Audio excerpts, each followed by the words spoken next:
Recording in progress.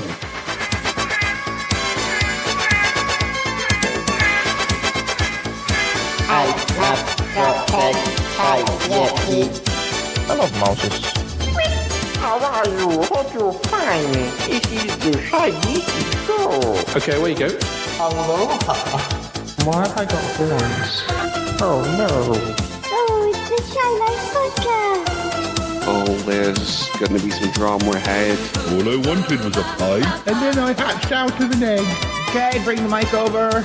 He's ready to record. Is it metaphorical? Is it deep? Oh, your show is getting so international, Paul. Boy, he's not all that shy is right. It's such a wimp. Blimey, Governor, it's the Shy Life Podcast. Oh my goodness. Hello, Paul. I do know how he's done it. Excellent. 809, Washington, Jed, Washington, Jed, Washington. 809.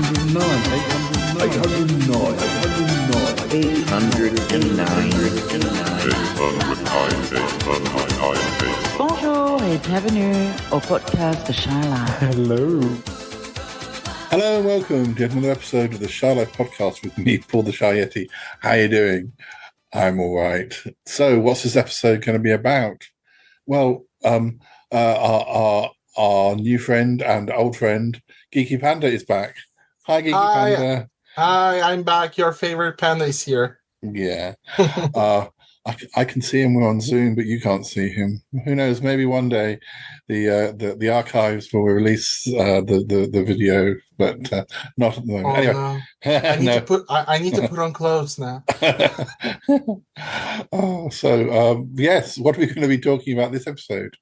Well, we're going to have a bit of a chat. I think I'm going to try and take the opportunity to show Geeky Panda around the laboratory. I know that Hubert's not here, so we won't better go to the bar, but I thought he might like to see the laboratory. So yeah, let's run that theme music, and when we come back, we'll get chatting and doing silly things as usual. All right, run that theme music. Darling, it's the Shy Life Podcast. My favorite person is you. Keep it rolling. Yes, but it's a positive thing, Paul. The High Life, the Shy Life. I'll go anyway for a Hello, Captain. Go Shy Yeti. Oh, I never found out my secret. Yes, he has. I love the Yeti test. It's my favorite thing. If you thought that was bad, just listen to this. Yeah, I'm strangely drawn to Yeti Uncle John's ankles as well. I could eat my body weight in crisps. Has anyone seen my hot sausage? It's all gooey and meaty and yum. Oh my goodness. It was enormous. I don't think I'm ready to speak about it. Here comes the grizzlies. It's the Shy Life Podcast. I can't wait for it to begin. Alright, it's alright, I'm just being an alien. I like that. Hi there. Marvelous, Paul. Oh, taking back no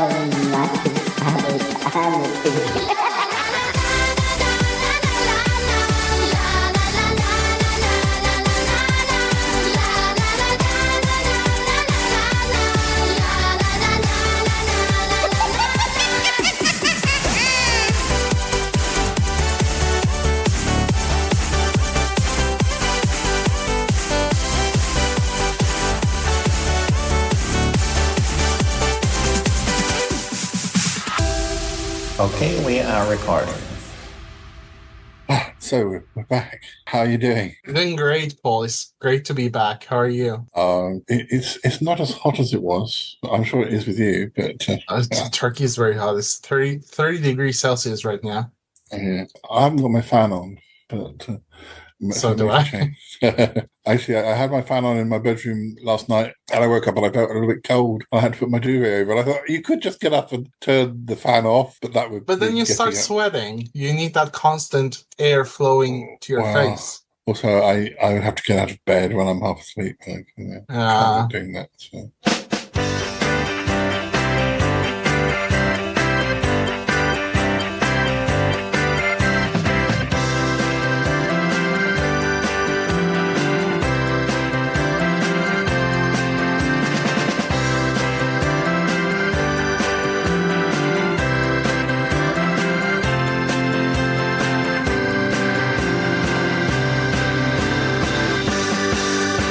So,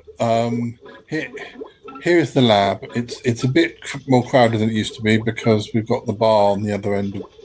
Half of the lab, half of it that used to be the lab is now a bar. But I thought you said barn, and I was like, what?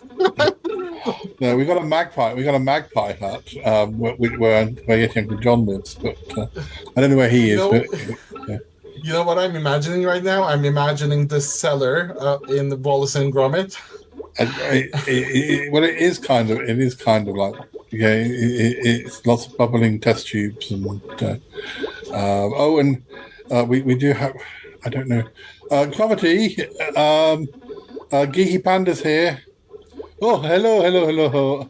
How are you? Oh dear. Oh, yes, I would introduce you to Cuthbert the robot, but I'm currently rebooting him. So, Comedy, haven't you been working on some new inventions or potential inventions? I thought you might like to tell Geeky Panda about them and see what he thinks. Oh yes, I have so many ideas, but I'm never sure which are the best ones. You know what I mean? Sometimes the ideas, I wake up in the middle of the night and then suddenly, oh, I've got a great idea, but it's difficult to work out the ones that are worth pursuing. So I'd like your opinions, boys, both of you. Okay, show me. Tell me what have you got? Well, the first of them I call the Chrono Toaster. Basically, it toasts bread and then it sends it back in time to when you were hungry. I thought that would be quite useful. The time travel thing always causes, some problems, but well, I mean, yeah, messing with time is something that you're known for.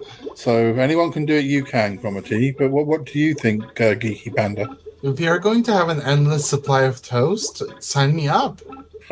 I didn't know I needed that technology until I heard it. Now I want it badly. Well, sounds like that's a goer then. What about the next one? Well, I have a mood morphing mirror. It reflects not your face, but in fact your deepest emotional state, sometimes in interpretive dance. I look into the mirror and it cracks immediately. and starts to do a jig. I'm not sure. I won't get any use out of it. I'm not sure about that one, Gromity. It sounds similar to Mirror of Erised from Harry Potter. Why the interpretive dance? Well, I just thought it would be a way of sort of showing the emotion. Okay.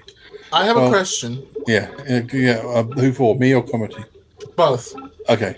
About how the mirror works. So I stand in front of the mirror, and it shows me my deepest, darkest emotion state, right? Yes.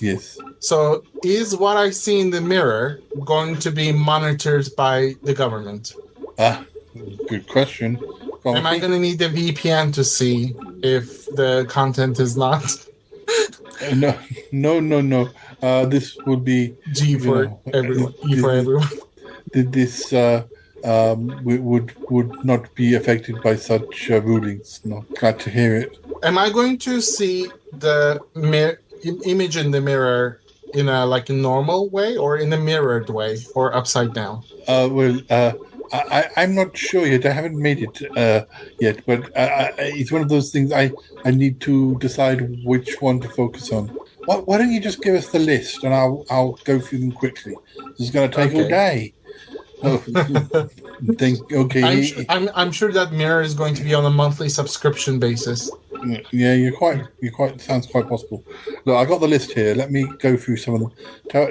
I'll read a few of them and tell me which one you like the best. You like the sound of most. Quantum umbrella opens in all possible universes simultaneously. May or may not protect you from rain. Insta evolution ray instantly evolves any creature into its next form. Goldfish beware. Scream-powered blender. The louder you scream, the faster it blends.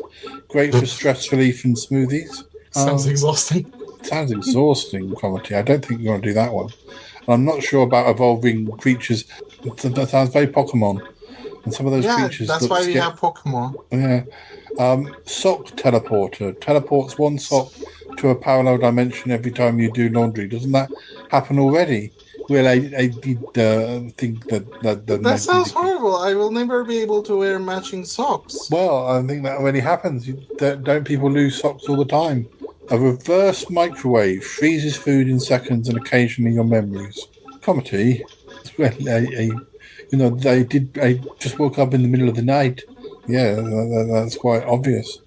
Thought translator hat converts your thoughts into Shakespearean soliloquies. To snack. No one's going to be able to understand it. No, I don't like the sound of that one. Okay, well, keep reading. Gravity-defying shoes, walk on walls, ceilings, or float aimlessly. Side effects include vertigo and existential dread. I mean, it would sometimes be useful to be able to walk up a seat. If you were having to paint. I like the gravity shoes, but can we get gravity sandals instead? Because the weather is too hot to wear boots. Yeah, consider that, Comedy. Yeah. I'll make a note of it. Yes, I'll make a note of it. Oh, I like this one. Pet to human translator. Finally hear what your cat thinks of you. Spoiler, it's not factory. I think that's the most useful one. Yeah, I think there was an episode of the podcast a few years ago where we actually got to hear what Dealey was saying. But they should also censor any bad words the animals are thinking, especially cats. Because I don't want to be traumatized by my cat. Yeah. Portable black hole generator. Great for trash disposal. Terrible for keeping furniture intact. Well, I think you've answered your own question there, Comedy. Don't do it if it means we're going to lose all our possessions. Portable black hole is bad news. People are going to try to put weird body parts in there, and they're going to end up in the hospital. Yeah, or in another dimension. At the hospital, at a different dimension. Your insurance is not going to cover that. No. I see what you mean. A few more here. Is that supposed to be? Emotion-infused paintbrush. Paints with your feelings. Rage looks very abstract. I mean, from an art point of view, everything turns black. Yeah. Time-slowing bubble gum. Chew it and time slows down. Perfect for awkward conversations or dodging responsibilities. But I cannot chew gums when I'm sleeping because this whole time in my life I've been thinking, what if time stops while I'm sleeping? And when I wake up, I didn't lose any time at all. I would have so much time for my hobbies. Yeah. Invisibility cloak. Now you are ripping off Harry Potter. No, read on. Read on. No, not original. Makes you invisible, but only to people who dislike you. Well, that happens anyway, doesn't it? Pretty much. People who don't like you don't pay much attention to you. That was so good. Self-aware alarm clock refuses to wake you if you think you deserve more sleep. It's a nice idea, but it could lead to you losing your job. So I know, Paul. I just wrote them down. I'm just interested in your opinion. Look, here's the thing. Let's work on an alarm clock that causes your boss to oversleep. So you won't be responsible for oversleeping. Yeah. Anti-gravity bathtub. Float while you soak. Don't spill the shampoo. It'll orbit you for days. Memory eraser pen erases written memories and the memory of making them. Ideal for awkward diary entries. Damn, that would be good. I would get rid of all of my trauma. Quantum coffee maker. Brews coffee that exists in multiple states of deliciousness. May cause philosophical crises. Now, all coffee tastes the same to me. That's not going to do me any good. And I think you're a tea person rather than a coffee person. I like both, but in different times of... Or different realities, different realms. Yeah. No. Teleporting fridge randomly swaps contents with another fridge in the world. Today, I love that. Yeah. Wait, I can teleport my fridge and exchange it with P. Diddy's and get unlimited supply of baby oil. Laugh-activated light bulbs only turn on when someone laughs. Great for parties, terrible for horror movies. Sounds exhausting. Yeah. that all you've got, Cromitty? Well, that's just what I was been thinking of the last, few days. Well, I'd keep trying if I were you. Maybe one or two of those, What if we get an automatic cheese spreader for crackers? That will be very handy. Or an eye blinker. So this device is going to help you blink your eyes in your stead, so you won't waste energy trying to blink. Yeah. A golden mine of an idea there. I can't remember which of those projects I thought was the best, but I like the Chrono Toaster, except I would rather it was beyond just toast, because I can take or leave toast. Yeah, it's going to be very limiting, and it's not really nutritiously rich toast bread. I really like the fridge one. Lasagna toaster or ice cream toaster. Well, not toaster, but there's lasagna toast. That's news to me.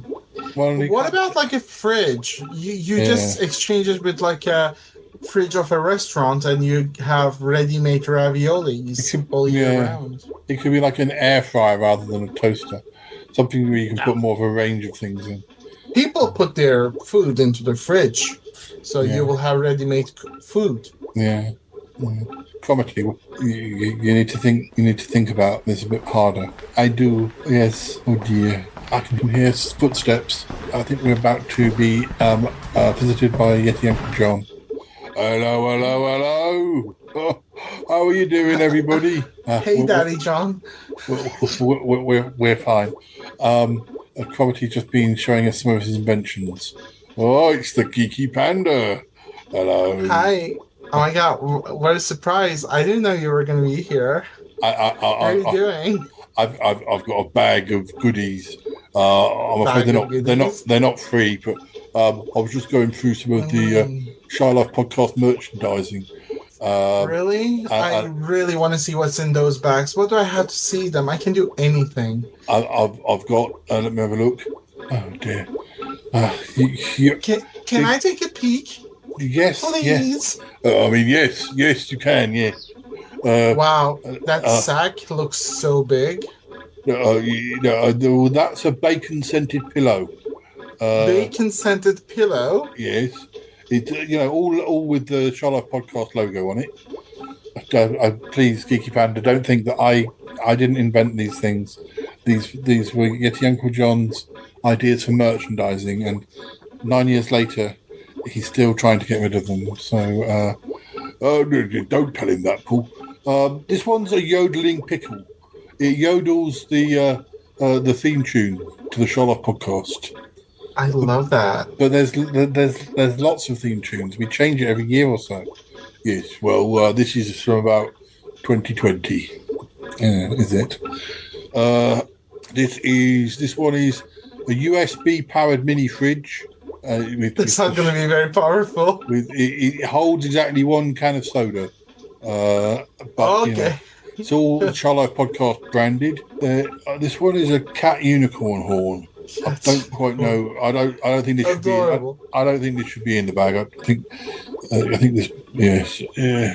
Oh, this is something I picked up in another dimension maybe once. Maybe. The dogs are better. What else have you got? A toilet night light. It lights up your loo in disco colours. Just a toilet? How about the bedroom lights? Also plays the Shy Life podcast theme tune. This is the Shy Life podcast shower curtain with pockets, so you can put your phone and snacks inside it when you're showering.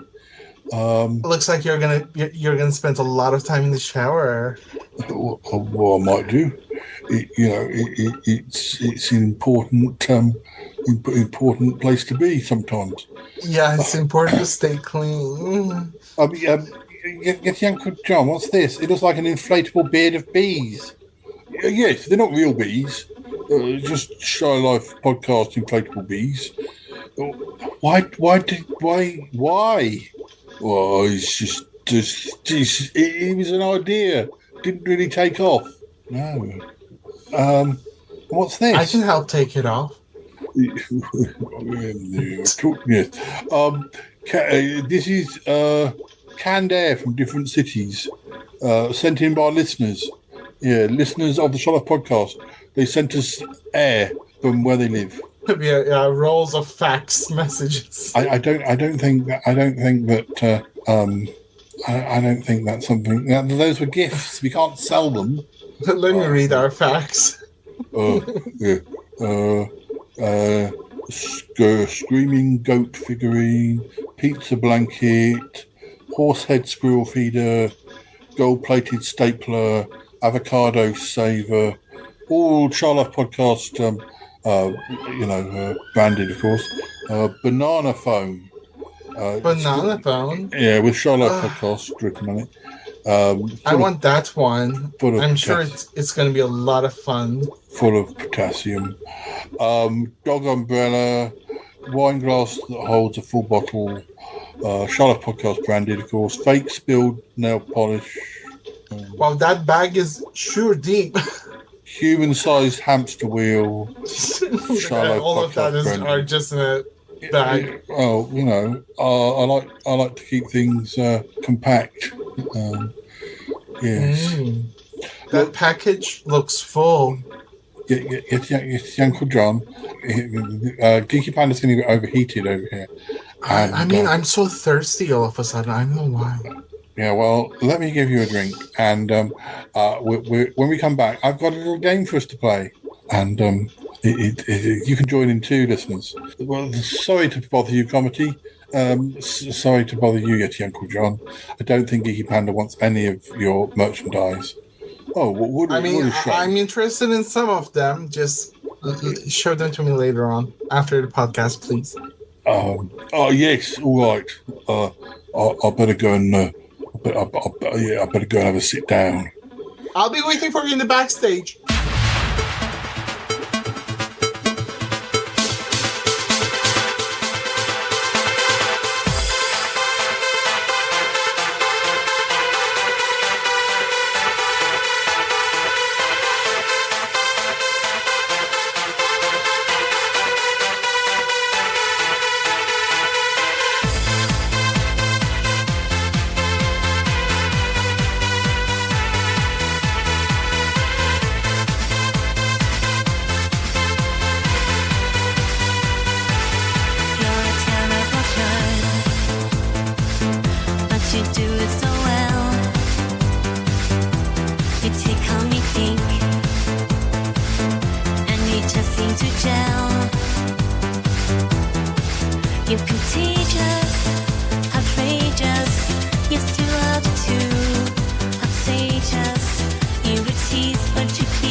When you sing attitude, you're my favorite.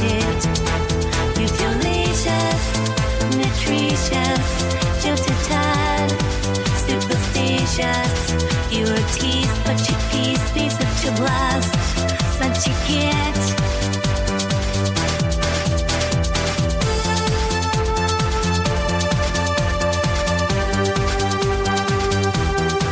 You were teased, but you pleased me. You're utterly mad. You are good when you're good, but you break when you're bad. You were teased, but you pleased me. You're simply divine. Although you look rather strange, I would think you were fine.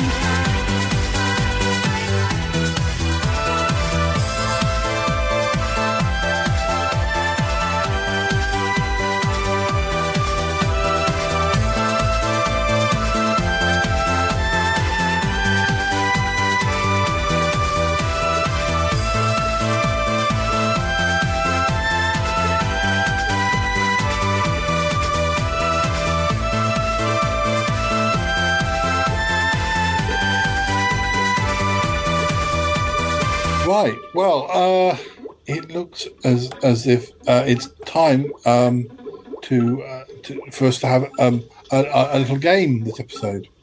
And, games? I love games. Yeah. Well, I was thinking this time we'd play Call My Bluff. Okay.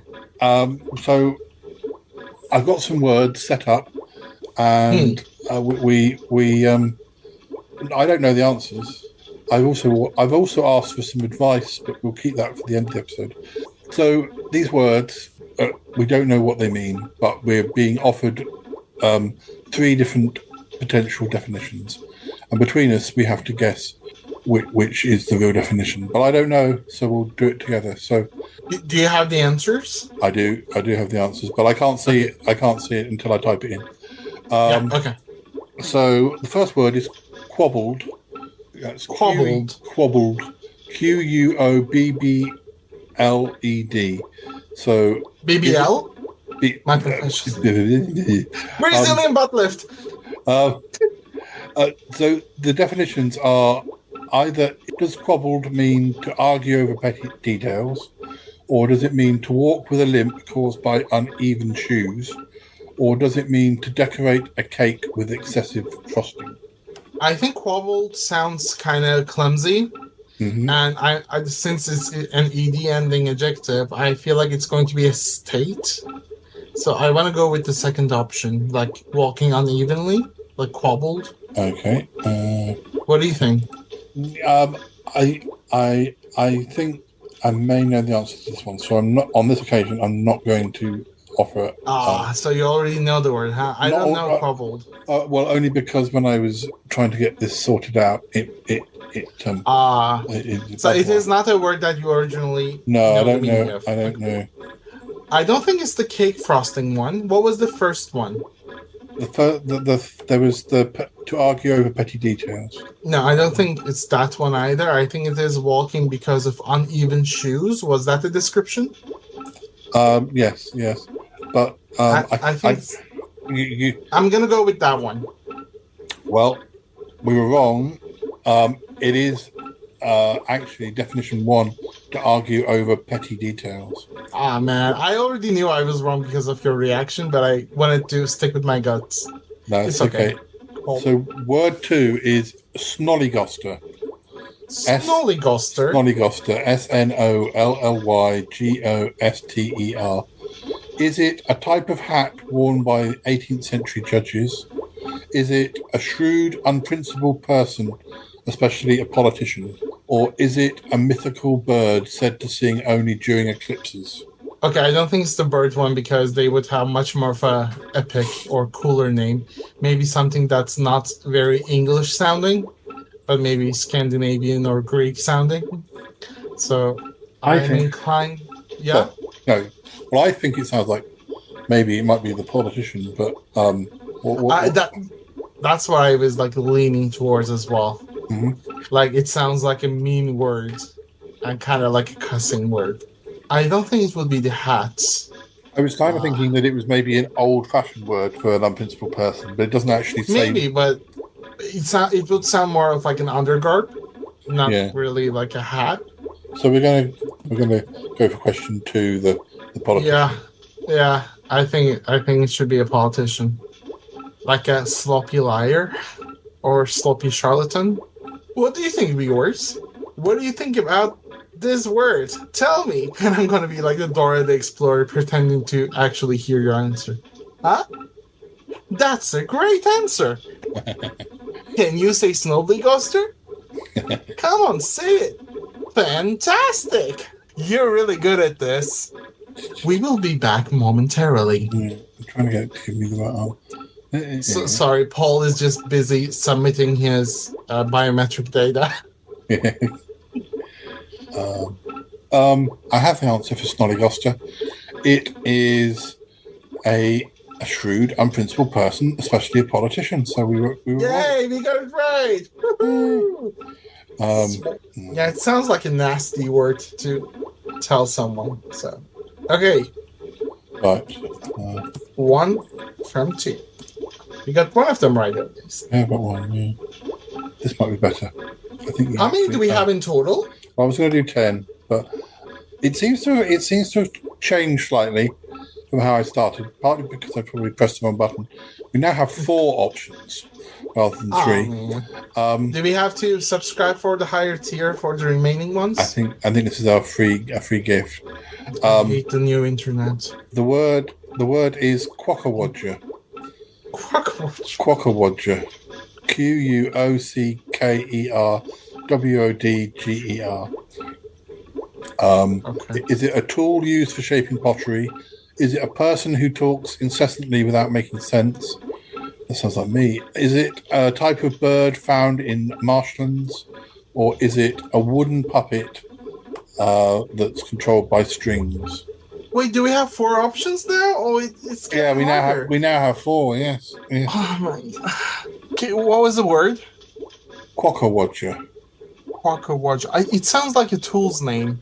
Yeah, I was thinking. But it also sounds like a bird too. I don't think it's the puppet. What do you think? I think it was either the tool. It could be. At first, without hearing the options, I thought that would be like a tool. Should we go for that and see what it says? I don't know. You're the native English speaker. Shoot me some words. Yeah, but I don't think this is going to be a word that I know. Yeah, they're very obscure, aren't they? Apparently now we get the answers at the end, so we have to go on to the next one. Hey. Okay. We need to keep them in mind, though. So let's take notes.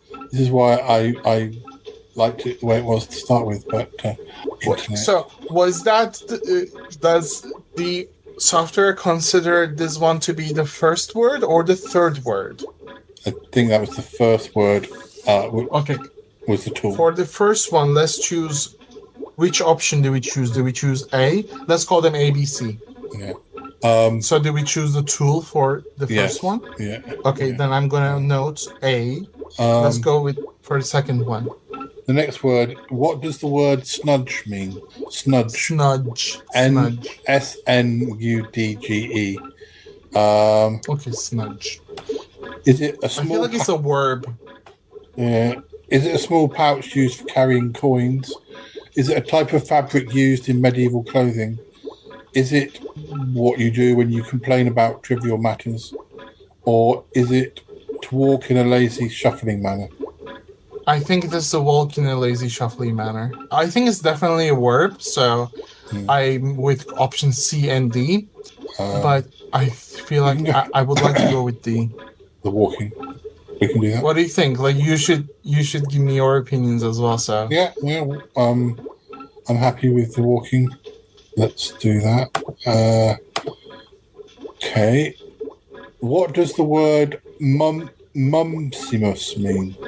Mumsimus. Mumsimus. MUMPSIMUS. Mumsipus. Is it a small, mischievous woodland creature? Is it a traditional dish made from boiled oats?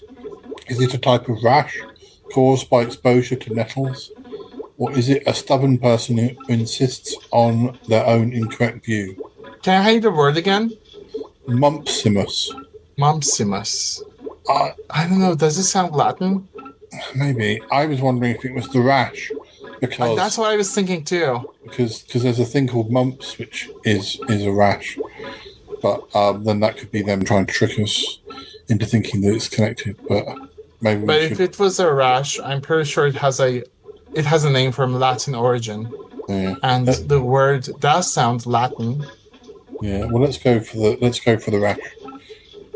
So is that option C? That's C. Yeah. We're on to the fourth one. Yeah, well, the fourth one plus the 2 we did. I was going to do 10, but anyway, it's suddenly changed the way. It's okay. From the initial 2 ones, we got one of them wrong and one of them right. That's right. So. Yeah. What does the word groke mean? Groke. Groke. Oh, I thought you said grope. Grope. To stare silently at someone whilst they're eating, hoping they'll share it. Is it to walk aimlessly without a destination? Is it a type of... Have you heard that option before? Well, that was more like... yeah, it was slightly different.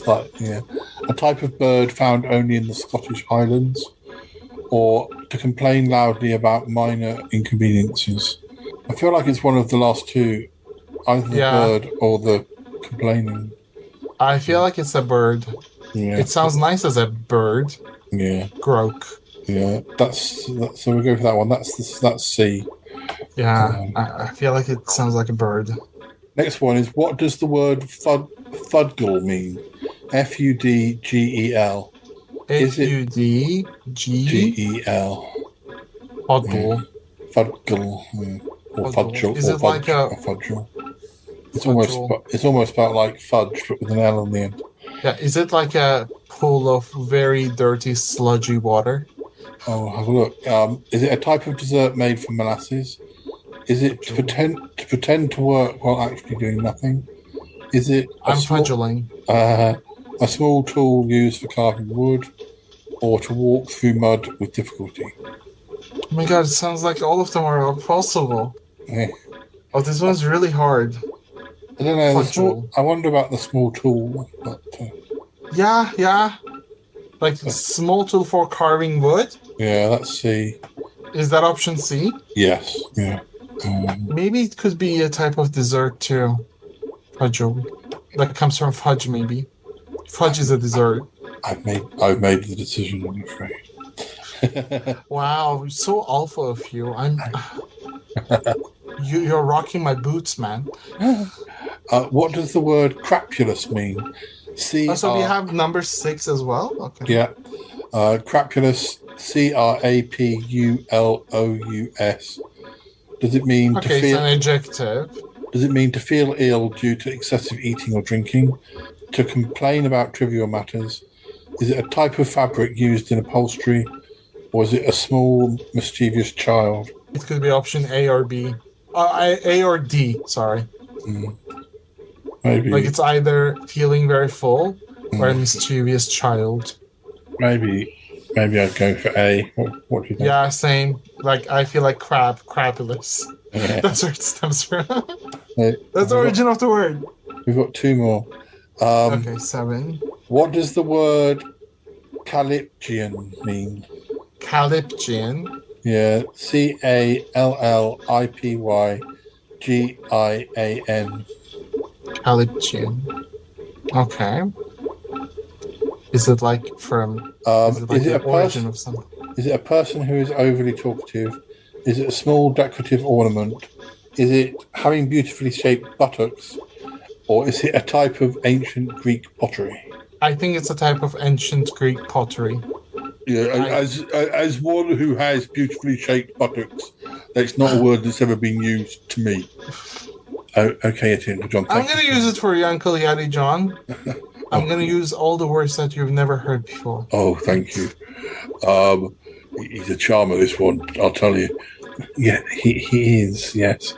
A type of ancient Greek pottery. Yes, okay, let's go for that. That's D. I don't know. I don't want to be responsible for wrong answers. It's okay. We'll see. We've only got 1 more to go. Okay, I'm sweating here. What does the word limerence mean? I know what limerence is. Okay. Okay, so this is Limerence.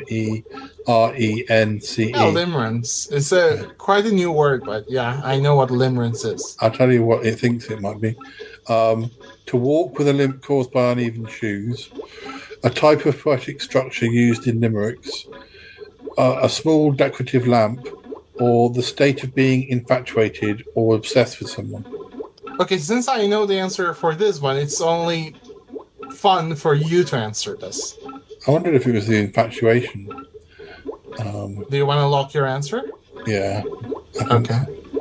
Okay. You were right, by the way. Yay. Yay. So we at least got one correct answer. You're going home with one correct answer. It says we got 38% right. That's not very good. Let's see. No! Which ones, though? So what's the first one? Let's go through them. The Quokka Watcher was the wooden puppet. And we said really? Wow. We said it was a tool for shaping pottery. The Snudge we got right. That was walking in a lazy, shuffling manner. The Mumpsimus, it wasn't the rash. It was a stubborn person who insists on their own incorrect view. They should change that name. It definitely sounds like a rash. Groke wasn't a Scottish bird. It was to stare silently at someone hoping they're going to share their food with you. There's a word for that. That's awesome. I'm not even mad that I got that wrong. Fudgel wasn't the small tool. It was pretending to work whilst doing nothing. You said you were fudgeling. You knew. You subconsciously knew what Fudgel was. You were right. Honestly, all of the options seemed plausible to me, so I had no idea. Crapulous, it was feeling ill due to excessive eating. Yeah, I feel like crap. Yeah, Calyptian wasn't a type of ancient Greek pottery. It was having beautifully shaped buttocks. Oh, Uncle John was right. If only I had listened to him. I didn't. Well, I didn't know. No one's ever told me I have beautiful buttocks, but I obviously do. Your heart was in the right place, Uncle. So with his buttocks. John, yeah. And as you say, limerence. You got that one right. So, You know what? At least we didn't get all of them wrong, which was my fear. We'll have to do that again another time. The next time we should do the Turkish version of this. So I'm just gonna show you Turkish version. Oh, well, you can prepare that.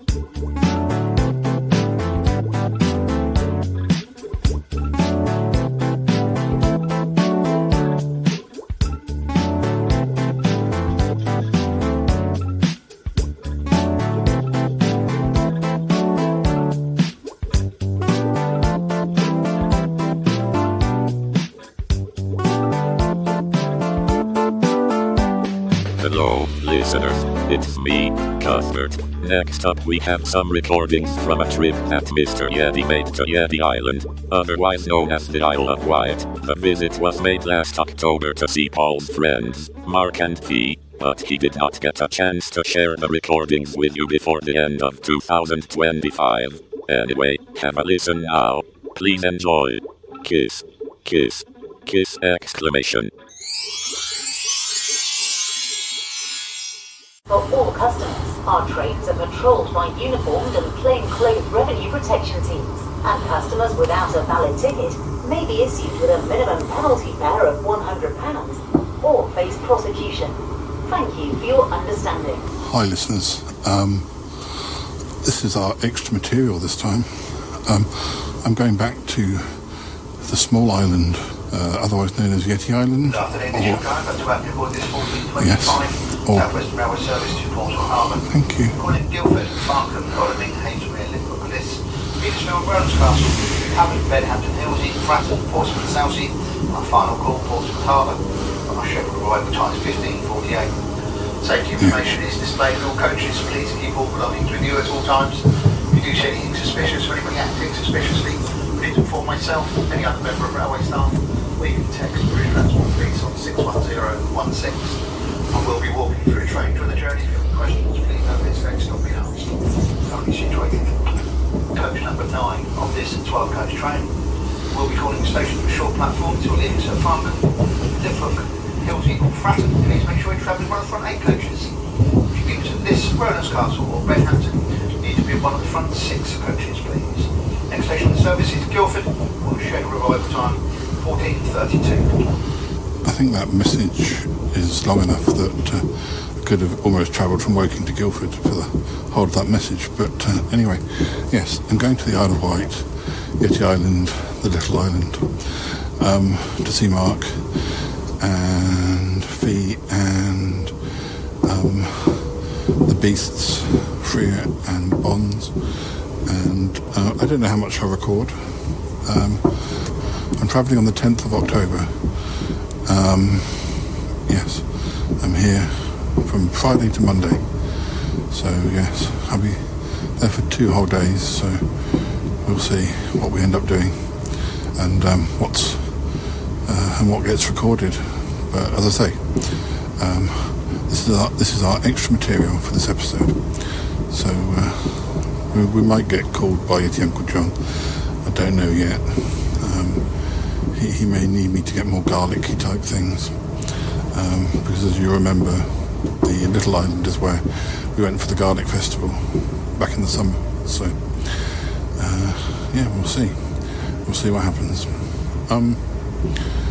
So yes, I ended up getting an Uber to the Woking station, so I didn't have to do the stairs at my station because I'm a little bit low energy at the moment. My taxi driver managed to avoid some kind of, I don't know if they were cutting the trees or whether there'd been an accident, but there was a fire engine in the way, so we went a different way and he got me there, although he didn't seem to know where he was going. When he got to Woking, he didn't seem to know where the station was and was trying to drive me into the theatre. But to be fair, the theatre does look more grand than the railway station. But I had to say, no, keep going on this road, I didn't have time for a coffee, but I may have one. But I may have time at Portsmouth. The one good thing is, when I arrived, there was a train about 5 minutes time. And what was even better, you wouldn't have thought it was going to be better, but what was better was that it changed to platform 4. Platform alterations just before the train arrives can be annoying, but in this case, getting the lift from platform 5 to platform 4 brought me right at the front of the train. So when I get to Portsmouth, I'll be right at the front of the train, because it's quite a long train, 12 carriages. The first time I came to see Mark, I got on like randomly somewhere in the middle, and then it was quite a hike to the front. Anyway, so the good news is that I'll be right near the ramp down to the ferry, because obviously I've got to get the ferry across to the little island. And yes, there's various bits of this journey, as you may remember. Anyway, I'm going to settle back and enjoy the view, and I'll report later on in the journey. But yeah, we are nearly in Guildford now, but there are quite a few stops left. This is about an hour journey, maybe a bit more. Okay, more in a bit. Hi listeners, I'm on Ryde Pierhead station. The train to Portsmouth was on time, but the ferry was a little bit late leaving, so I missed my connection, so I'm having to wait for the next one, and then should get a bus. It's currently just past 5 o'clock, and yeah, the train should be here in about 20 minutes. I should get a bus about 25 to or 1:45 at the latest, and then I should be in Newport by sort of just after 6, and then I've got to get another bus. I'm not quite sure about that timings yet, so yeah, but anyway, I've done the hard part of the journey. I'm on the island now, so yeah, just listening to my music, been listening to some podcasts, A to Z of TV history, and around the archives around the archives in conversation that I seem to have missed. It seems to have slipped into my download list without me realising. But anyway, I will report again soon, but I'm not sure if it'll be today or tomorrow now. But anyway, I'm nearly there. So anyway, yes, I better go. Yeah. Okay. Okay. Hello, listeners. It's just turned midnight, and I'm safely tucked up in bed. I made it safely to Mark's house on the number 9 and the number 38, and we spent the evening drinking beer. Well, I had beer, and we had a delicious curry, and we watched Top of the Pops, old Top of the Pops from 1998 and 1986 and 1990, and had a good old chatter, and we made some plans for tomorrow and Sunday, although they're still a bit flexible.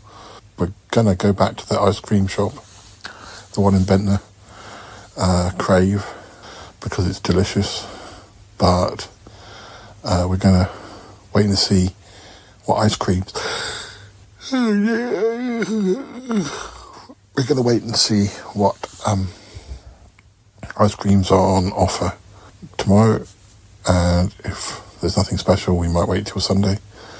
But there's been talk of maybe doing crazy golf. There's been talk of dinner in Wetherspoons and a nice roast dinner on Sunday. All sounds very, very exciting. So I'm looking forward to it. But as I say, yes, it's very late, so I'm going to go to bed soon. And hopefully next time I speak to you, I'll know more exactly what we're doing today, and I'll be able to share it with you. Okie dokie. I haven't heard from Yeti, Uncle John or Comedy yet, but that's probably a good thing. So anyway, all right, more tomorrow. Well, more when I wake up. All right. See you in a minute.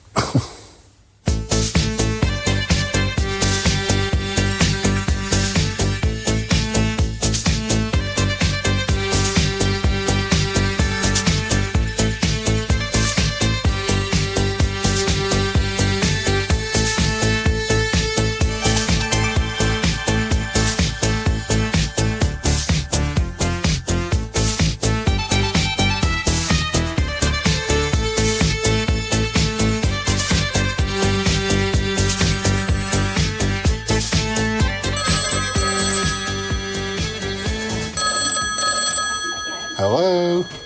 Paul, it's me. Paul, am I too late? Too late for what? You go into that ice cream shop, you know, the one in Ventnor. Is that right, Ventnor? Yes, Crave, in Ventnor. What about it? Paul. Are you there now? Yes, I am. Yes, I'm just about to order. Oh, thank goodness. Oh, dear. Dear, what's wrong with you, Yeti Uncle John?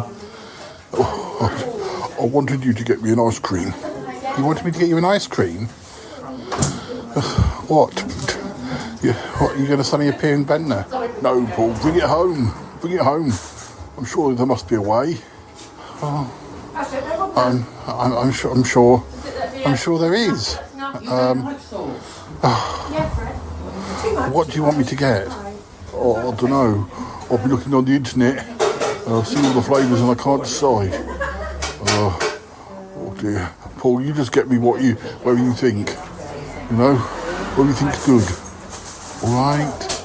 Well, okay, I've got my eye on a couple of flavours for sure, but I could probably pick 5 or 6 or more. So I'll get a couple now and try those. And if I like those, I'll get a bigger lot to bring home, and then maybe I'll also buy the ones that I also fancy trying. But I can only have 2 at a time, otherwise that's greedy. Oh, Paul, I wouldn't let that stop you. Can't you have a taster? Well, I believe you can have a taster, yes, but I always feel a bit nervous about doing that. You know, like it's cheeky. Oh, it's a bit cheeky, isn't it? Well, no, if they say you can have a taster, then you can have a taster. All right, well, let me sort it out. Yeah, look, let me go. I can see the ice creams in front of me, and I need to eat them. Oh, Paul, don't eat them all. Oh, I won't. All right, I'll speak to you later. All right, Paul, bring us back some goodies. All right, I will. Don't worry about it. Oh dear, Yeti Uncle John.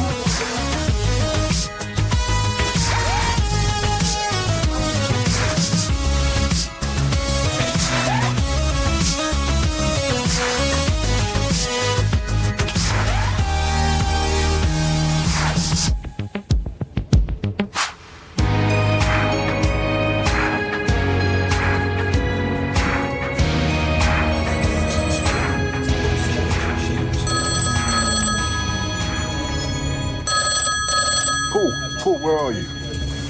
Yeti Uncle John, I'm on the bus. On the bus? Oh, that means you must have already bought the ice creams. Yes, I guess about an hour ago. Oh, right.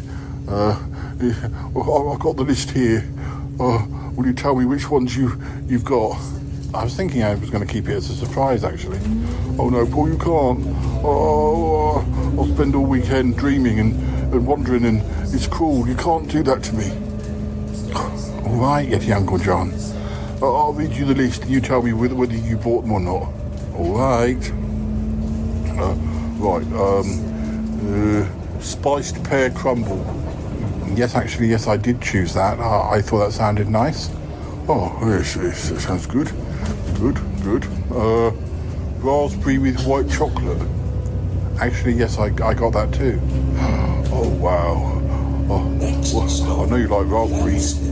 Yeah, I just thought it would be an interesting mix to have it with white chocolate though. I know white chocolate can be a bit sweet by itself, but I thought the raspberry with the white chocolate would be good. Yes, I agree. Go then. Next, rhubarb ripple. Yep, I got that. In fact, that's one of the ones that I ate when we were actually at the ice cream parlour. I do like rhubarb. I'm not sure. Mark and Fee are really not fans of rhubarb, but I like rhubarb, Paul. It's not a problem. Okay, so we're doing all right then. Right. What about double honeycomb? No, not really my vibe. Well, fair enough. Turkish delight. I did get Turkish delight actually. Yes, I like real Turkish delight, so I thought give it a go. Oh yeah, this is good. Biscoff Ripple. I was tempted, but not this time, I'm afraid. No, okay. What about ginger choc chip? Again, tempted, but I didn't. I'm sorry. Those two sound quite similar. Biscoff, isn't that a sort of gingery thing? Well, I'm not sure. Alright, rice pudding with caramel. No, I didn't fancy that. No, fair enough. Toasted coconut mallow. No, I didn't get that either. Alright. Blackcurrant and apple. Yes, I got blackcurrant and apple.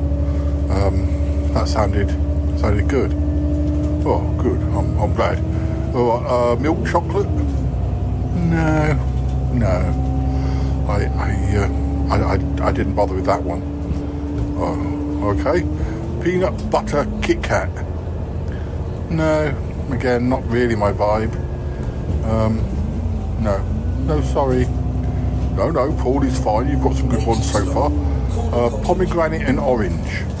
Yes, I did. That was my second choice. That was the second of the two that I had.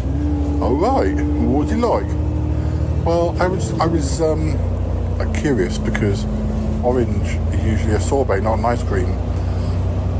And actually, probably of the two, I was looking forward to the rhubarb, but I think it was the orange and pomegranate that won the day. Oh right. Yeah, it's a nice contrast with the orange and the pomegranate. Oh, I'll look forward to trying that. Creme brulee. Yeah, I got creme brulee. Yeah, I like creme brulee as a dessert anyway. Okay, good. Mango and passion fruit cheesecake. Yep. Yeah, I got that as well. Thought that sounded good. Good. That was the one I really wanted you to get. Mint choc mallow. No, I didn't get that. Cold brew coffee. I did. I got cold brew coffee, and I also got the vanilla, which is the next one. So I thought I really like coffee ice cream, but I thought vanilla would be a good contrast. I mean, cold brew coffee would probably go well with, some of the chocolatey ones, but as I wasn't having any of those. Oh yes, cold brew coffee and vanilla sounds good, Paul. What about the vegan ones? Biscoff cookie dough, blackcurrant sorbet, strawberry low sugar, dark chocolate, zero sugar. No, I didn't get any vegan ones because none of us are vegan. And although those are the only ones that Mark can actually have, I don't think Mark will be coming to visit before next year. But I don't see any of the ice creams lasting until next year. Oh well, fair enough, Paul. Yeah, well, you bought a good batch. You got a good lot there. Oh, just a minute. Where are you keeping them? Under my baseball cap, of course. Oh, well done. Yes. It's bigger on the inside, isn't it? Yes, my baseball cap is bigger on the inside. Yeah, it'll be fine until I get home. Oh, marvellous. I can't wait. Okay, so you're happy? I'm happy, Paul. Yes, very happy. Well, I better go because I'm on the bus and, it's not easy to have a conversation about ice cream on a packed bus. Fair enough, Paul. Well done. No problem. Speak to you later. Yes, Paul. Speak to you later. Oh, yummy ice cream.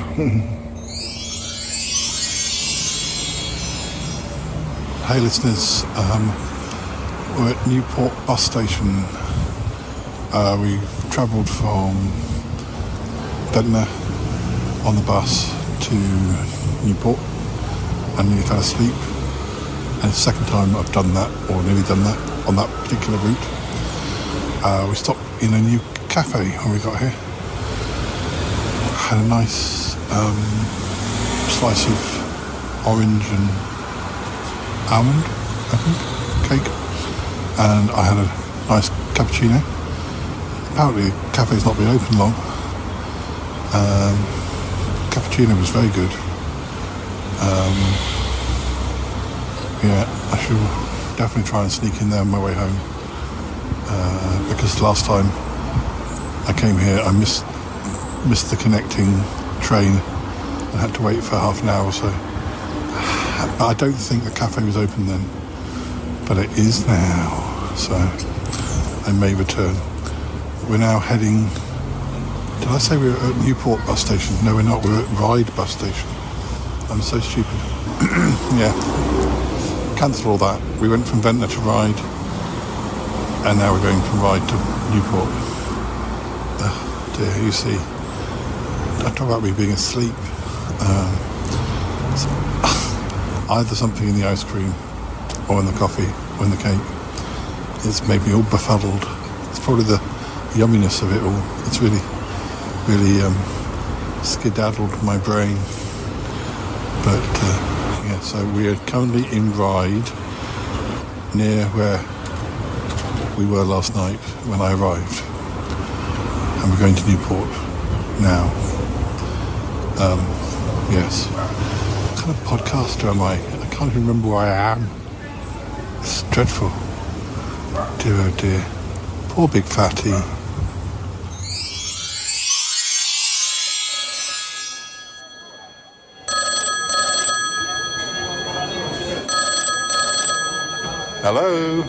Hello, Portby Quamity. How are you? Fine.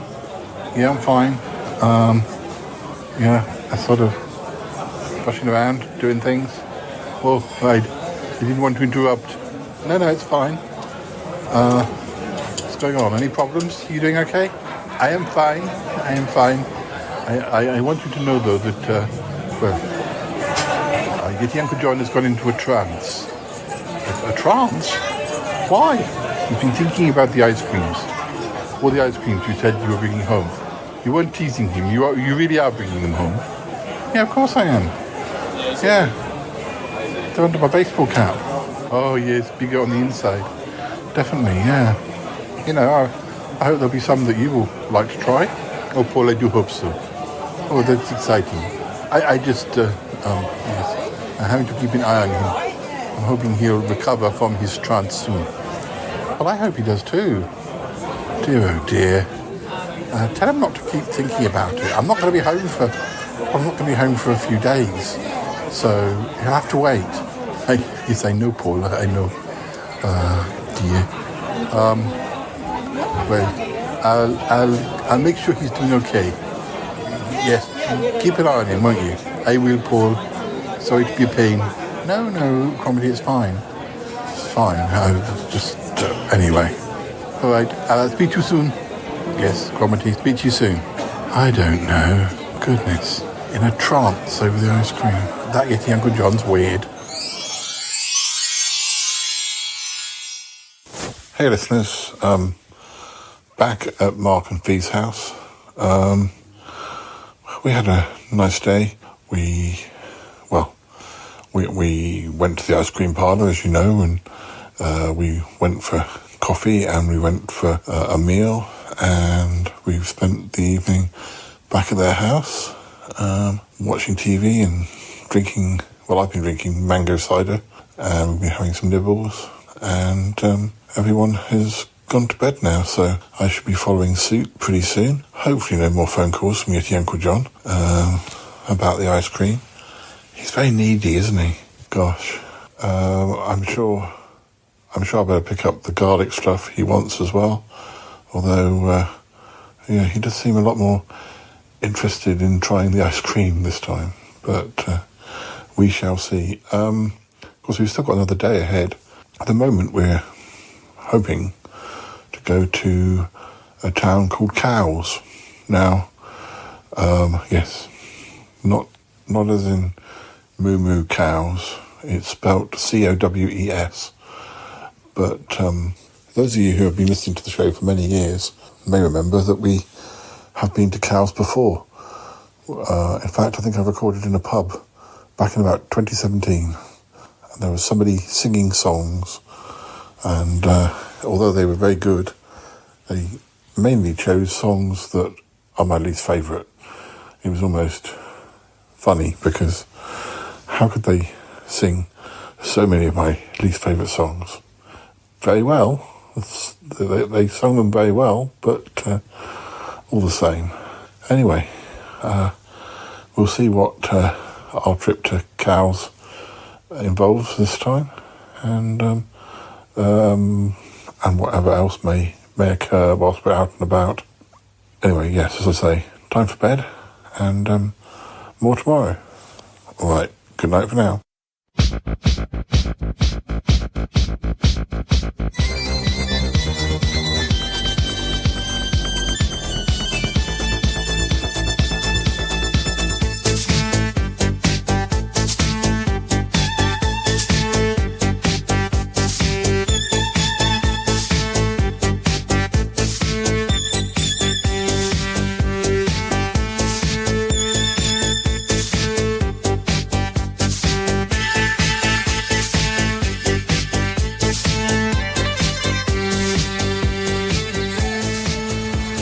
Hi listeners, we're in Cowes today, which is what we were planning on doing. The bus stop drops you off right by Marks and Spencer's, so Mark has gone into Marks and Spencer's to find a particular obscure cheese that he wants, which is apparently like a mixture of brie and butter. So, sounds intriguing and tasty. But, I thought it was easier to wait outside rather than wandering around, and I might be tempted by buying something. Anyway, I'm not sure what we're gonna do next. Probably wander up and down the high street, maybe go for a coffee. As I say, I've been to Cowes before, but it's been a while. There was mention of a pizza place which serve weird combinations of pizza, but I don't know that we'll be eating here because we've had a brunch we're having a meal later. So anyway, it did sound like an interesting place. But anyway, I'll report back in a bit.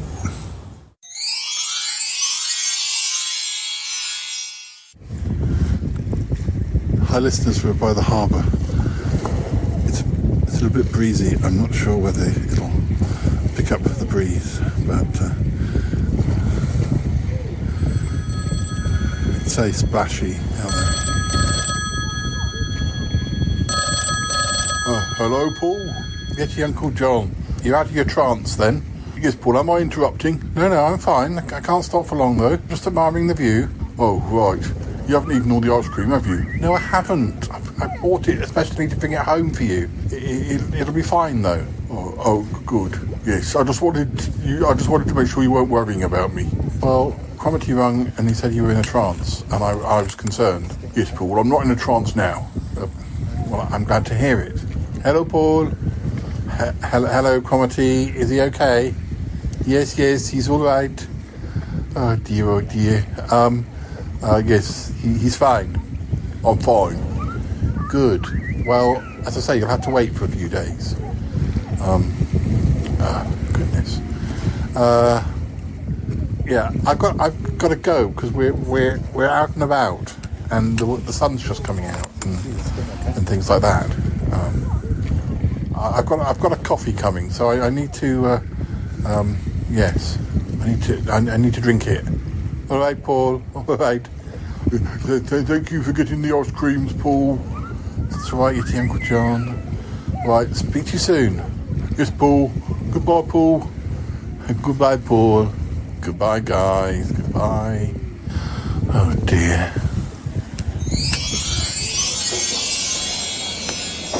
Hi, listeners. Just having a cup of coffee.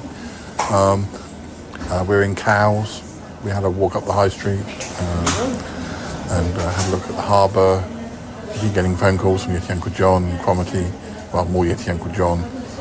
He's very territorial about his ice cream. Well, that is if he's not in a trance, because that's one of the things that has been happening. But anyway, you've heard all that. But anyway, I've got a piece of carrot cake, and I've just bought Mark a lemon muffin. But Yeti Uncle John will have to wait until I get back from my parents, because I'm off there next. Right. I'll speak to you later.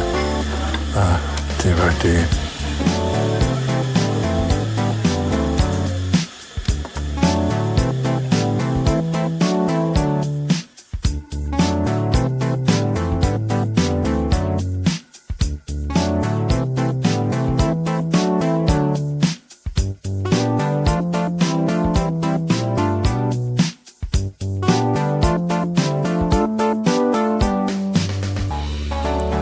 Hi listeners, well, we're back at Mark and Fee's house, and we had a wander around Cowes, went to the harbour, went for a coffee at Costa. I bought some black garlic ketchup, which I couldn't get at Morrison's yesterday. Found that in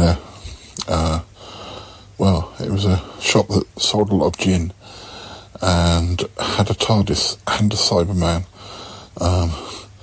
in the shop, not to buy, just on display. It was pretty cool. I took a photo. Then we came back on the bus. Well, I had to change, and anyway, we had a delicious roast dinner that Fee had been working on, but she wasn't feeling too great, and she fell asleep and then went to bed early, and she did all of that cooking, and then didn't get to eat it. I mean, she'll eat it later, but still feel such a shame. But it was very good. The gravy was amazing. I mean, the whole meal was amazing, but the gravy was particularly mentioned. In fact, Mark brought me a teaspoon of the gravy, and I went into a sort of dreamlike state. It was that delicious. I could have drunk a couple of pints of that. Well, luckily, because it was on our dinner, I did get to have quite a lot of it, and I did manage to drop some of it down my shirt, but, that's just the Yeti way. It doesn't matter. The shirt was going for the wash anyway. But, yeah. So the other two have gone to bed, and Mark's got work tomorrow. Yeah, so it's been a lovely weekend. It's gone really quickly. And, yes, I will be back. I'm actually heading back to Salisbury to see my parents after this, but I won't be recording quite in this format. I may be recording some episodes, other episodes, but yeah, we'll see what happens.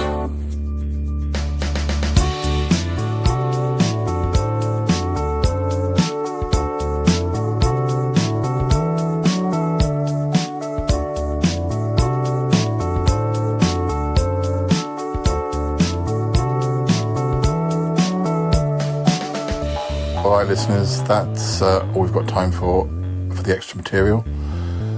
The ice cream will be fine until I get back to my flat. The Uncle John will probably be ringing me every 5 minutes, but it's a shame. No more ice cream from Crave until 2026 now, but oh well, it'll be something to look forward to in the new year. Okay, let's go back to the main part of the episode. Alright, okay.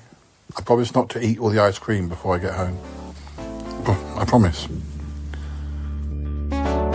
Hello listeners, I hope you enjoyed our little journey across the sea. Now it's time to return to Paul and Geeky Panda to see what else they have to say for themselves before the end of the show!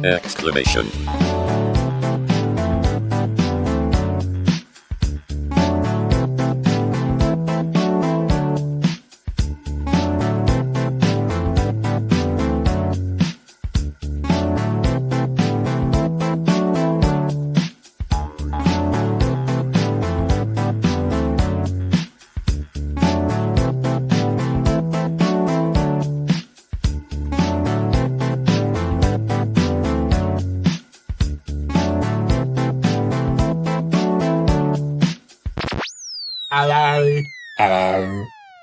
Well, we're nearly running out of time, but before you go, I did ask AI a couple of questions and see what you think about this. Man, this show is powered by AI. It is, but we're not. Yeah, hosted by Mr. Yeti himself. I asked. Well, I wanted to use. I thought, I should use AI as a form of like using it like it was an agony aunt, somebody who could, give me advice. Yeah. I mean, it's a great thought provoker. Like, it shoots ideas, and we are the main attractions. I was just messing with you. So, the first question I asked, I said, "I'm married to a woman who turned out to be an alien. What should I do?" It really broke it down because it was concerned. It said, do you mean she's literally an alien? In which case, is she able to communicate with you clearly? Understanding her intentions and culture is key. Communication. I love how it takes you seriously, no matter how ridiculous your answer is. Yeah. Like, at no point it calls off your BS. No. It's also concerned for my safety. It says, are you or others in any danger? If not, then maybe you've just become Earth's ambassador to another species. Seeing the bright side and everything, even in an alien invasion. And then it kind of looks at secrecy versus disclosure. It says you'll need to decide whether to keep this under wraps or alert authorities. Be cautious. Governments don't always handle alien encounters with grace. How do you base that idea? Where do you base that idea off AI? Like, I think it's watched a lot of alien invasion movies. Probably. I think it must be a fan. Yeah. Then it also brings up love beyond species. If she's kind, loving, and you're happy together, maybe this is a cosmic love story for your ages. But then it also goes on to say, do I mean like metaphorically an alien? it like says you're alienated to her. Yeah, like maybe you don't see eye to eye. maybe she just feels alien to you, like she's from a different world Yeah. emotionally, culturally, or mentally. Yeah. It's just talking it out. It says try to understand her background, values, and worldview. Sometimes what feels alien is just unfamiliar. I feel like if you married someone, you would have already figured those stuff I would out. hope so, but it does suggest counselling. A relationship therapist can help bridge the gap if you're struggling to connect. And it also flags up self-reflection. Ask yourself what you expected from marriage and whether those expectations were realistic.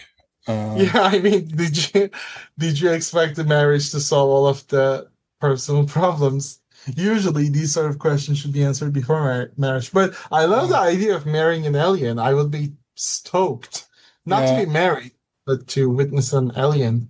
I did ask a secondary question because it did mention reflecting on compatibility and like, are your values aligned? It also suggested celebrating uniqueness. But I did put a secondary sort of question. I said, she's kind, but I'm unsure if I can trust her. Also put that in. She wants to bite my neck and turn me into an alien too. Well, yes, we can do that in a sec. It wanted me to understand the source of my doubt. Is it her origin that unsettles me? Has she withheld information or acted mysteriously? Or am I projecting fears because she's so different from what I expected? Because remember, I didn't necessarily know she was an alien until I'd married her. It was a little bit of deception on her point of view that she wasn't. She didn't share with me. The real question is, did you sign a prenup before marriage? Because it's not too late to end it. Well, it does say we need to have a radical conversation. And I've got to say, what are you not telling me? I've got to say, I want to trust you, but I feel like I'm missing pieces. And I need to watch her response, not just her words, but her emotional cues, and also where she puts her 27 different tentacles. That's a lot of tentacles. Yeah. I think she might be related to my friend Ick, possibly. It suggests that I test my trust in small ways. I give her opportunity to be transparent. It says it's very important to see how she handles vulnerability and does she reciprocate.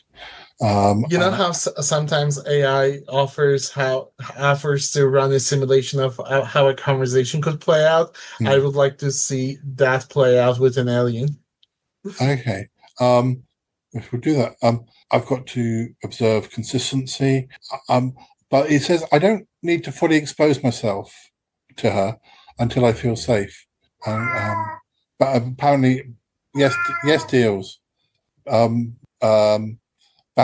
says that boundaries aren't barriers; they're bridges that are built slowly. That sounds so extraterrestrial. We will do this. We will try and get it to do a conversation in a sec. But it points out, it flags up that I've said that she's kind but mysterious, and it's asking me further questions.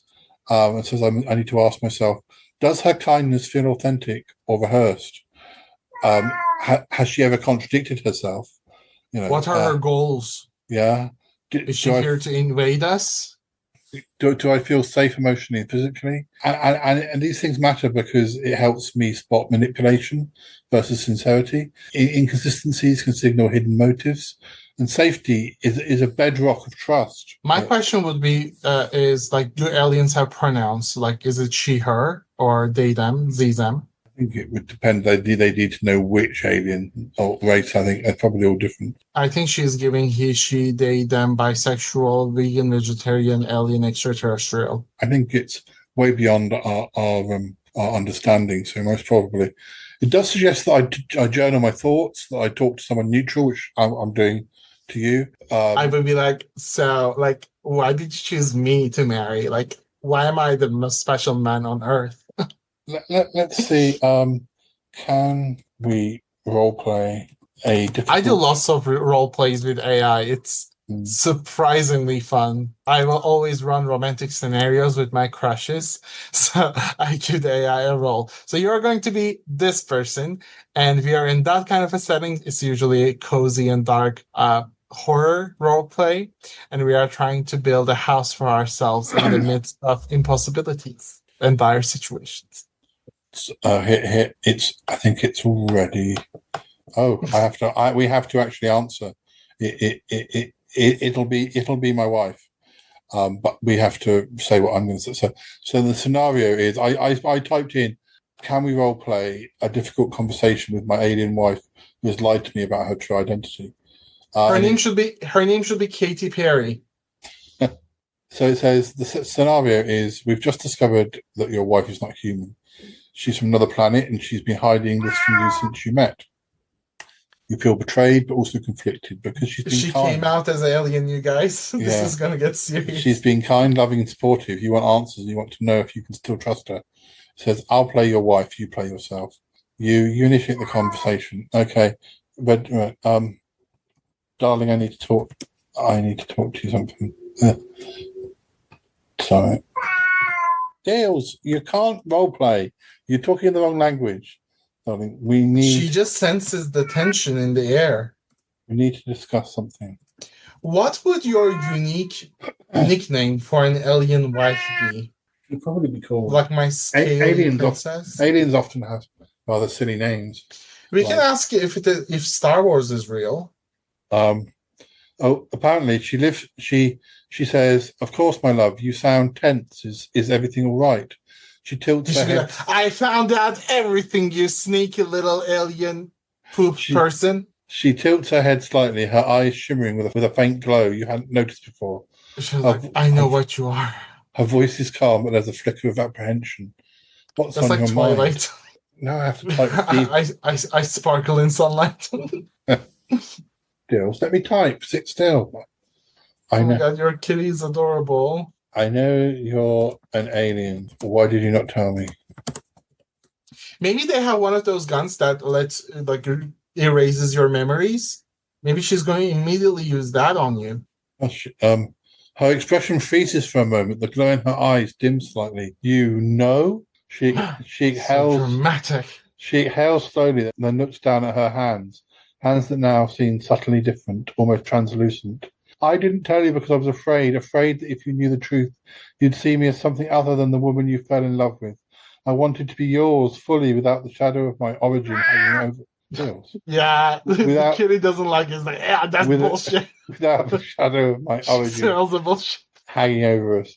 But I see now that hiding it was a betrayal. I'm sorry, truly. We were supposed to keep secrets from one another. How can I trust you again, woman? She looks up, eyes searching mine.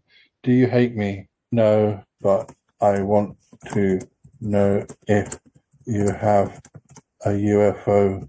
What if she has like a very interesting sexually transmitted disease that's not harmful to aliens, but is harmful to humans? She blinked. We'll ask her in a minute. She blinked, surprised not by the question, but by the shift in tone. A UFO, you mean? A spacecraft? She hesitates, then gives a small wry smile. Yes. Oh my god, it will be amazing if she was offended by the UFO. Yes, it's cloaked. So that's not what we call. Yes, it's cloaked, parked just outside the gravitational field of Saturn. I haven't used it in years. I came here to stay, not to spy or escape. That's trespassing. You don't have a license to park your UFO in my backyard. It must be, yeah, the fees must be astronomical. But if you want to see it, I could take you. She steps closer, her voice softer now. Would that help you trust me again, or are you just curious? I'm concerned about my health. What if I've caught an alien form of the flu? I'll be polite. I won't say sexually transmitted. No, say gonorrhea. Her face shifts. Only type of gonorrhea. She's got an answer. Her face shifts to concern. She puts her hand on my arm, warm but with a faint pulse of energy beneath the skin. Oh no, I would never let you be harmed. Our biology is compatible. But I took every precaution. I even wore a molecular stabilizer for the first 6 months we were together, just to ensure no cross-contamination. She steps back. She has no hands. She has tentacles. Yeah. If you're feeling unwell, anything strange, anything at all, I'll run a full scan. I have med tech far beyond Earth's capabilities. I can detect and neutralize pathogens before That's amazing. We can monetize that. You would make millions. She pauses, eyes locked on mine. Do you trust me enough to let me help you, or do you want to? How can I trust you after everything you've done? Be a very grumpy husband. You're way too kind. You need to create drama. I bring this up because I heard about your body count. Just realized I am actually pregnant. It would be amazing if you somehow ended up pregnant. To our next door neighbor. We have some infidelity going on. Oh no, that's not gonna go. I bring this up because I'm actually attracted to our next door neighbor, Steve. He's such a bear. Trust me, AI is gonna vibe with it. They are going to, vibe with it. Her expression falters, the glow in her eyes flickers, then steadies. She takes a step back, her voice quiet but firm. I see. So this isn't just about my identity. She folds her arms, not in anger, but in self-protection. You're drawn to someone else, someone human. She looks away for a moment, then back at you. I can't. Someone who has a sausage roll. I can't compete with Steve's bear-like charm. But I need to know: was this attraction born from my deception, or has it been there all along? Her voice trembles slightly, the first sign of vulnerability you've ever seen in her. Do you still love me, or are you already halfway out of the door? I'm calling the taxi, baby. Oh no! Steve and I are running away to Sitges. This show is going to end up on MTV. I'm calling the taxi, baby. Steve and I are running away to Sitges.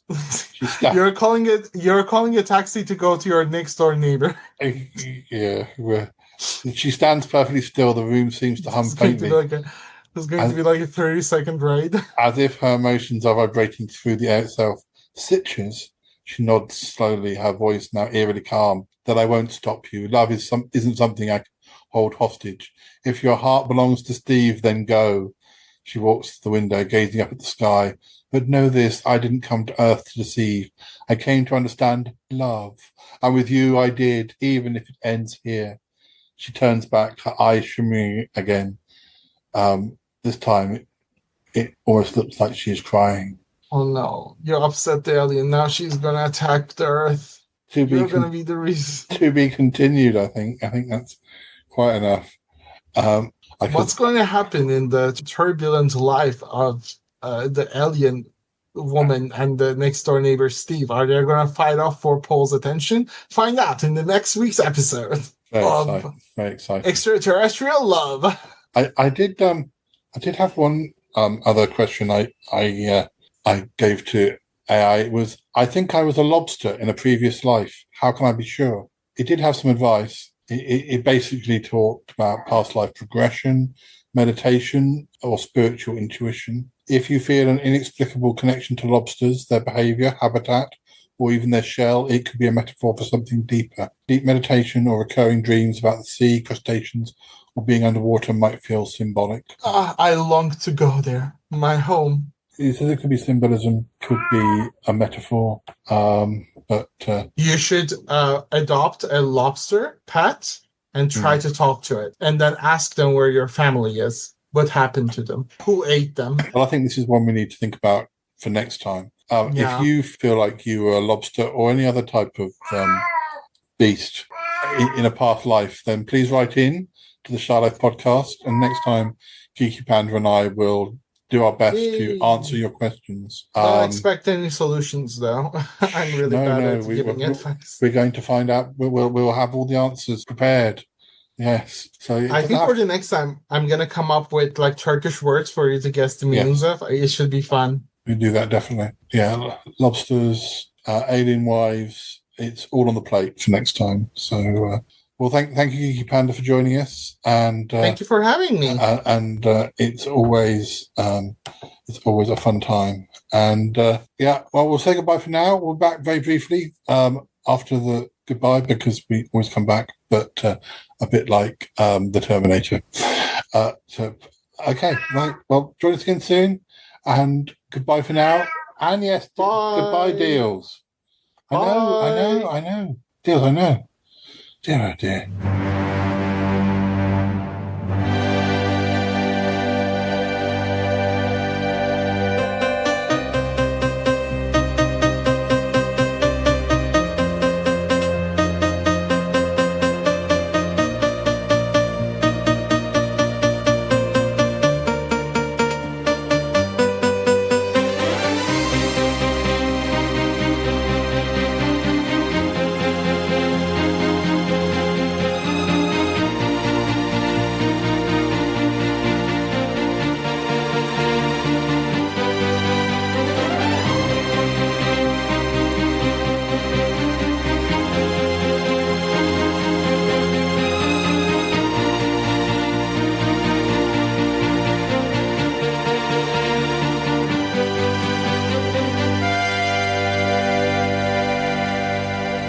Gills is cross because he was sleeping and I was in the middle of cleaning the kitchen, and he hasn't got any food at the moment. I'll go and do it in a minute.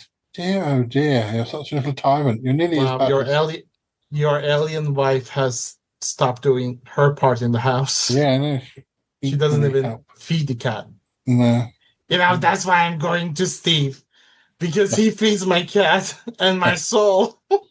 It's quite possible. We could see what happens. Next. Oh, no, that turns into a whole roleplay session, and I'm here to see it. Here to see the drama unfold.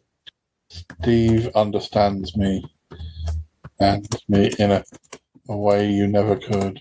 Steve can satisfy me like you never could or can. He also has the equipment.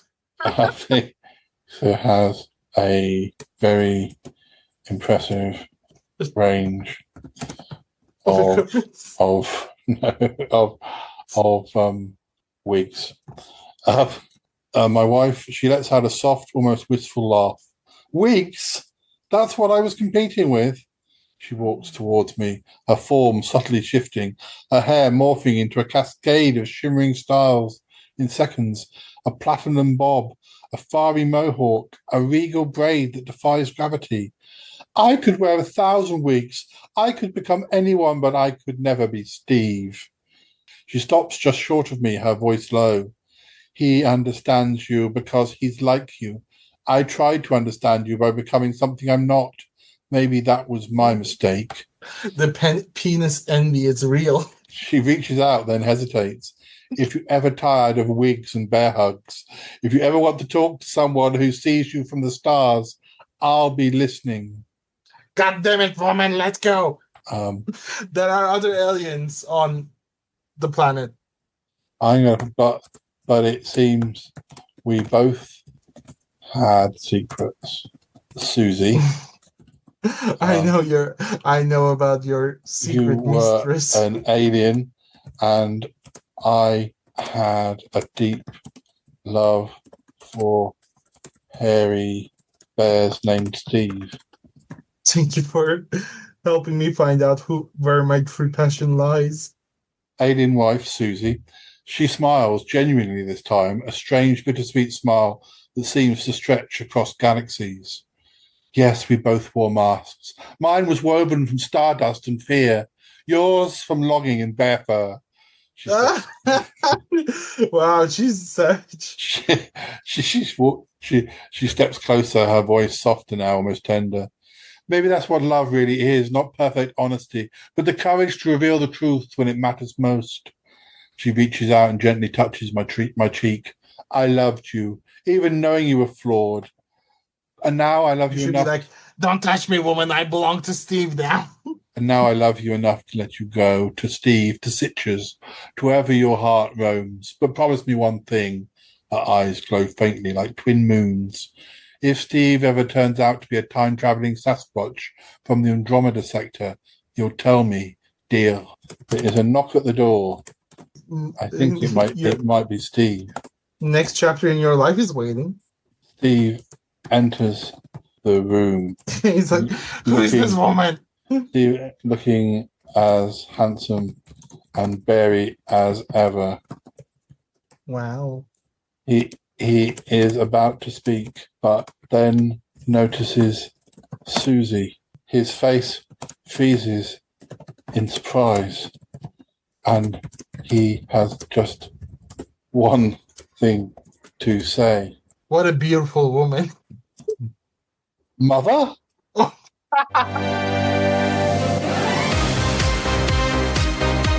gotta go now. Bye. Gotta go. Bye.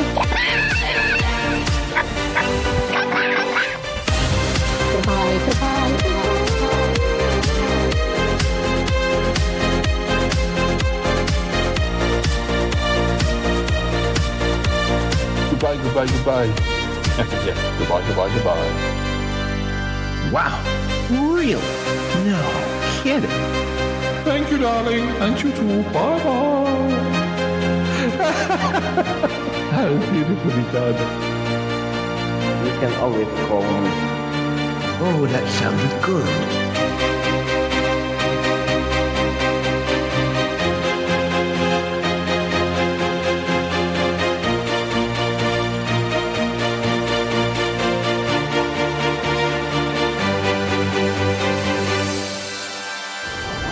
This show is part of the Pride 48 network. Find more shows over at pride48.com. Oh dear. What's going on now? Oh, it's the Shy Life podcast. Let's go. I have a voice. I have a voice. You have a voice. You have a voice. We have a voice. We have a voice. Unique voices in podcasting. UnivazPods.net. That is so cringe, oh my god. You're a man of culture as well. The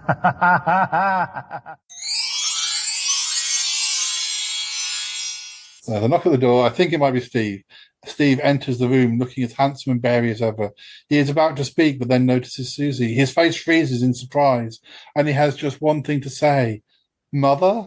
Susie, my alien wife. Her eyes widen. The room seems to pulse with a sudden electric silence. She stares at Steve, her expression unreadable. Then slowly a smile creeps across her face. Not of joy, not of fear. Something ancient. Steve, you finally remember. She steps forward, her form subtly shifting, her features now echoing Steve's in uncanny ways. The same jawline, the same glint in the eye, the same majestic brow. The same chest hair. Yeah. I didn't think you'd come back to Earth, not after what happened on Exanus Prime. Steve, his voice trembles, but it's deep and resolute. You told me I was born in a lab. You said I was a failed experiment. You left me in the asteroid orphanage. Susie, her voice softens. I left you to protect you. The council wanted you erased. You were too hairy, too powerful. She turns to me now, her gaze piercing. So, you love my son? She chuckles, a sound like stars colliding. This is going to make the family reunion very interesting. Yeah, they live next door, but for some reason they've never seen each other. Yeah, is that role play brought to you by Netflix? Yeah, sure looks like it. You can imagine they're like Netflix people just typing this sort of thing in just to make they're going to be like, yeah, that's good. Put it in there. Yeah, the viewers are gonna love it. Wow. Wait, listeners. Turns out, even if you're an alien, the drama will find you somehow. Listeners, we've really taken you through, quite a journey today with an intergalactic one. Of me, Susie, and Steve.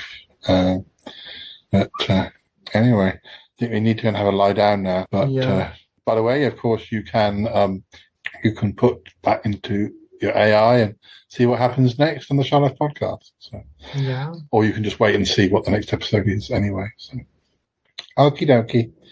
That's enough for now. I'm quite exhausted. I can't believe that Steve has done this to me. And Susie. I can't either. With a full-on drama. Geeky Panda, we should run away together. You're not an alien, are you? Sir, I'm taken by Uncle Yeti John, so first come, first served, I think. Right. Now I have to make plot. I plot to murder him. You what? It's okay. No, it's just it's a game, you think, John. Or is it? And Shy Yeti is going to be in the next installment of 90 Day Fiancé Singles Life. Yeah. All right. You two are mad. That's not very nice.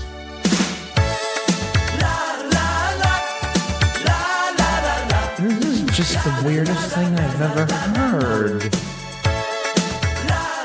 Well, gotta tell you, I didn't expect that. What the hell just happened on this show? I mean, seriously, reverse it, because I lost. What's going on? What happened? Man, was that worth it or not? Oh my goodness, that was a darling little shoe. Whoa, I love that one. Great show, Paul. Yeah. That was a good shoot. We're going to have some orange squash now. It's exciting life. Et voilà. Oi, oi, that's your lot.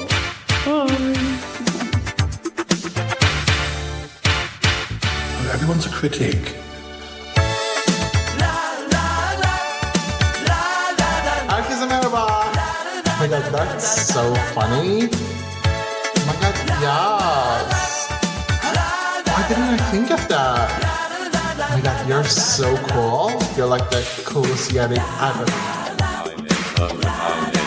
809.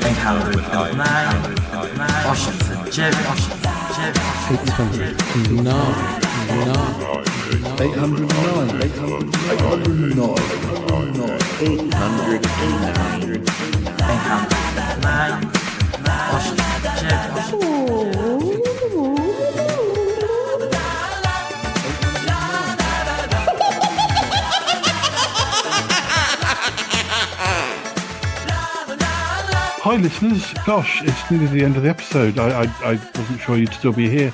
I'm actually about to start doing my French lesson with my French teacher, Alex. You remember Alex, he's been on the show a few times before. And anyway, well, you can listen in. If he says anything, I'll translate it for you. My French is improving. I think I can do that. So anyway, bonjour Alex. Bonjour. Monsieur Yeti, avant de commencer notre leçon en français aujourd'hui, j'ai quelques nouvelles à vous annoncer qui, je pense, vous devriez entendre. C'est assez important et je suis pas sûr que vous allez me croire. Sorry, listeners. Alex wants to tell me something. He says that before we begin our French lesson today, that he's got some news for me, and he thinks I should hear it. So, if you want to stick around, yes, of course, Alex, please. Je parcourais certains dossiers liés à ma propre histoire personnelle et j'ai découvert certains des dossiers étranges. Listeners, just to translate, Alex says that he was looking through some records recently related to his own personal history, and he's discovered some strange documents. Strange. I'm not sure my French is good enough to. What did they say? Bien, il semblerait qu'il y ait un lien entre nous deux. Je crois que je suis lié à votre peuple. I see. Just to be clear, listeners, when Alex speaks, I'm getting a little bit of a translation on the screen, so this is why my French back is. Anyway, I'm still learning. Anyway, Alex says that he's looked at these documents, and it would appear that there's a connection between Alex and me. He says he thinks that he's related to the Yeti people. How weird! How unexpected. Je suis désolé, peut-être que je m'explique pas clairement. En fait, je sais que ça doit probablement sembler surprenant. Après tout, je suis juste là pour être ton professeur de français, mais aussi ton ami. I'm just sorry, my French. What he's saying, listeners. I mean, I'm sure there are some of you out there who know French, so I don't know what. But for those of you who don't know, Alex is saying he said he was sorry. I mean, he has no need to apologise. But he said, was he explaining it clearly? But yes, I think he is. But he was saying that he knows all this sounds really surprising. He's my French teacher, but. He is also my friend. He's just trying to tell me what he's found. I understand. Gosh, I wonder what more he can tell us. C'est juste que je suis plus que votre professeur de français sympathique. Il semblerait que nous soyons liés, que je sois de votre espèce. Il semble que je sois aussi un Yeti de l'espèce ancienne. Of course, Alex. Listeners, what he's saying is that although he's my French teacher and he's my friend, but there is more. That we might be related. That he may be a Yeti. one of the ancient kind. Goodness, it's extraordinary. Je sais que ça paraît fou, mais c'est vrai. Je suis un Yeti junior. Nous sommes liés. I mean, it does, and yet he's saying, listeners, that he knows it all sounds a little bit crazy, but, well, that Alex, my French teacher, that he might be a Yeti, like a Yeti Junior. He's family.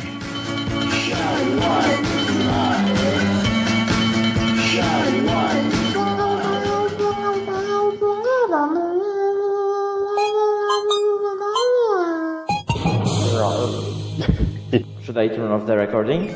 Okay, stopping recording now. Very cool.